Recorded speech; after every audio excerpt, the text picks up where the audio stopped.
What's something only kids who grew up poor would understand? When I was in third grade, our teacher announced we'd be going on a field trip to the Science Museum. The room lit up with excitement. Kids started chatting about what they'd see, what they'd bring, who they'd sit next to on the bus. Everyone was thrilled, except me. I knew what field trips meant. It meant permission slips with price tags. This one was $15.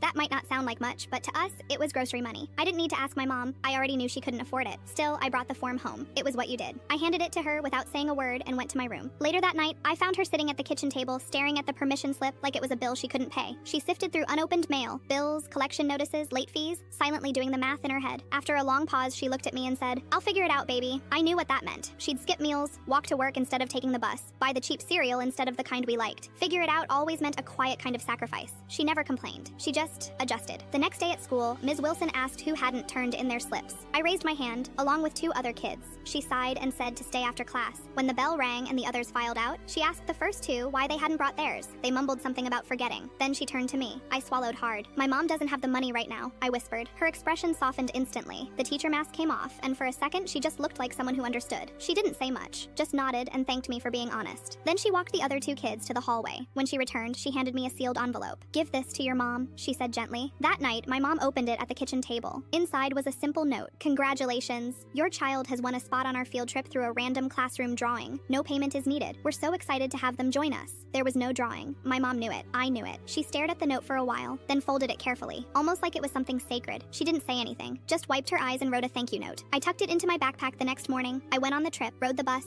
ate lunch with my friends, walked through exhibits and watched a science show and laughed, pretended not to know what that envelope had really been. Years later, after I became a teacher myself, I found out the full story. Mrs. Wilson had been covering field trip costs out of her own pocket for years. Dozens of random winners, always one or two each trip. Never announced, never acknowledged. Not even the principal knew. She just did it quietly because she remembered what it felt like to be the kid who couldn't go.